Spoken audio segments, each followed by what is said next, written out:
go. And this is my first official Tesla video, and I plan on making a lot of these because ever since I picked up this car, I've been just enthralled by it. I mean, any chance I get, pretty much, I try and go out for a ride. But today's purpose will be seeing how Autopilot fares on this very popular road in Toronto called Danforth. So we're gonna go from Danforth and Midland all the way to Danforth and 401, and just seeing how the Autopilot functions at nighttime on this street. So very excited for this test. And right now we're in version 9.0. 10.0 just got released. Just do a quick fart just for kicks, just for good measure. And here we go. As soon as we get here on the Danforth, we're gonna click on Autopilot as soon as it allows me to. There you go.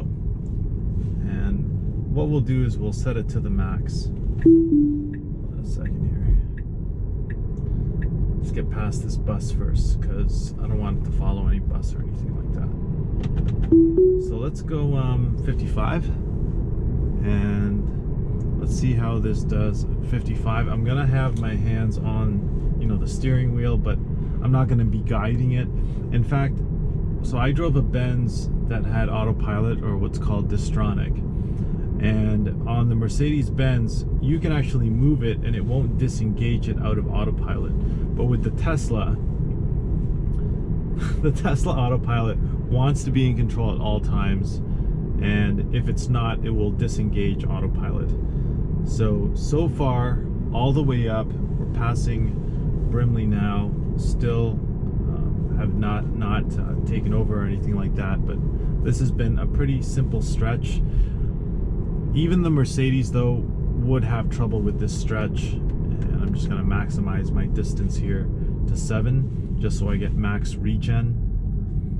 And I love the way this car stops. I mean, on my old Mercedes it would stop so close to the car, but Tesla really just, man, their Autopilot is next level. So how is it going to do with this island here? See, with that island there, my Mercedes gets totally confused and it starts swinging towards that. You have to take over, but with the Autopilot here, no trouble with that. Another intersection coming up. Let's see how it handles this one. No trouble with that. Just incredible technology. And this is my third day driving this car. And look how it just takes this turn so cleanly. And I find now that I'm using Autopilot often, I find that I see what human errors, I see the errors of human beings going over lines and stuff, or not being able to take a turn very well. And there's a turn coming up here that is a very sharp turn that even me as a driver, and I've been driving how many years now? I don't know, I've been driving 15 years or something like that. Even me as a driver has difficulty on this upcoming turn.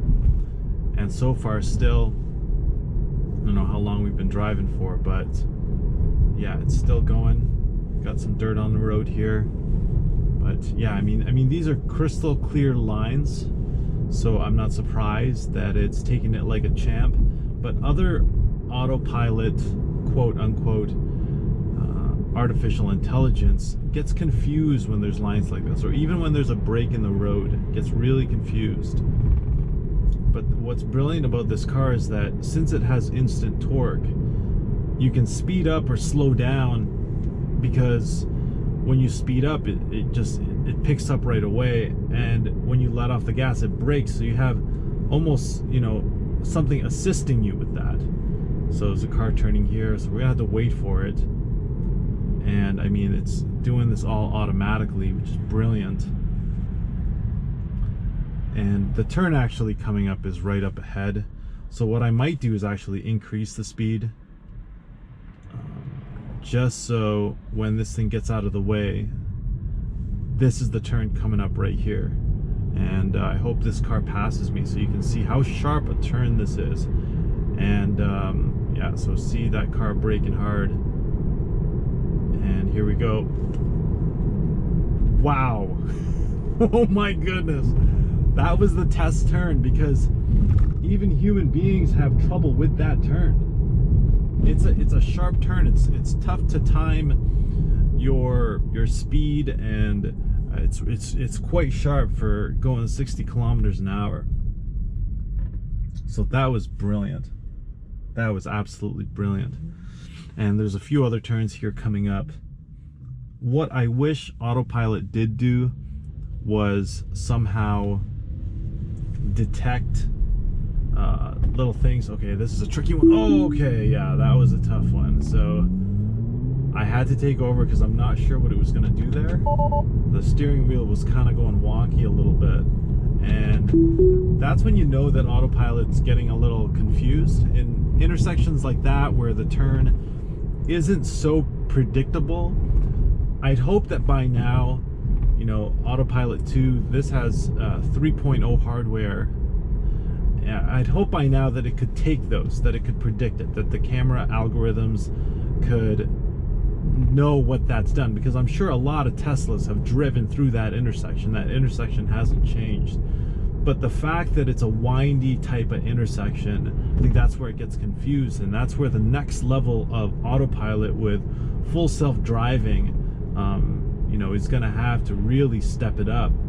Because if there are going to be robo-taxis, then they're going to need to know how to drive through intersections like that aren't as straightforward as, let's say, this intersection coming up here where there's an island. There could be another driver making a left-hand turn, and Autopilot needs to know that's opposing traffic, and that there's an island here, that there's a turn on the intersection. It's not just a straight intersection.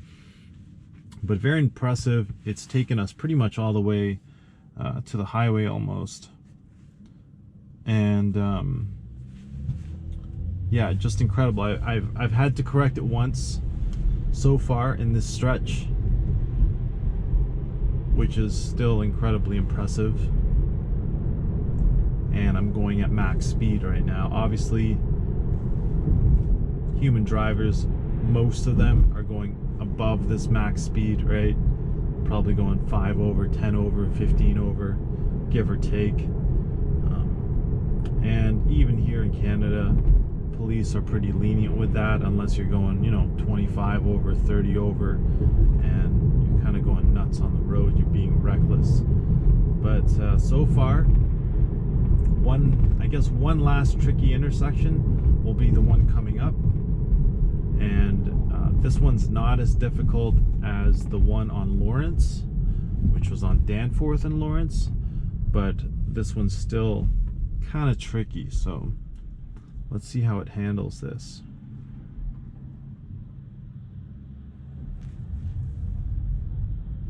It's just so fun. Like, it's just so fun. Here we go. Yeah, actually this one wasn't much of a challenge. Even visually you can see very clear lines, and it probably got tricked on the other one because there was somebody making a left-hand turn, right? So yeah, here we are. We got to the 401. Let's see how it'll take this one. Took this one like a champ. Let's see how it'll take this intersection. Easy peasy for this guy. It's just incredible. I'm still mind blown by what this thing is doing on its own. And there's a motorcycle over there, and on the line earlier I smoked a motorcycle, which is just wild, right? To think about a car beating a motorcycle on the line. So let's find an exit over here. I'm gonna take over just because I think we're good. I think we're good.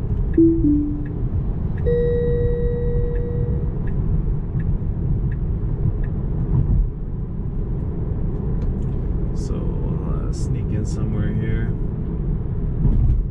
Maybe I should have gone west. Let's see. Probably make a U-turn over here. Pass this guy quickly. Whoa! Feels so. It's instant roller coaster ride. Amazing. That was fun. I didn't even need to do that because we hit a red light. So, and there's no U-turn here. There you go. So there you guys have it. I'm going to be making more of these videos and just talking about electric cars, Tesla, and other different tech stuff. But I hope you guys enjoyed. I hope you know, you see the current state of Autopilot. Next week I'm going to be testing out version 10, and we'll see how that goes. So there you have it, guys. Have an amazing day. God bless you. Be positive. Stay positive. And I'll see you guys next time. Bye for now.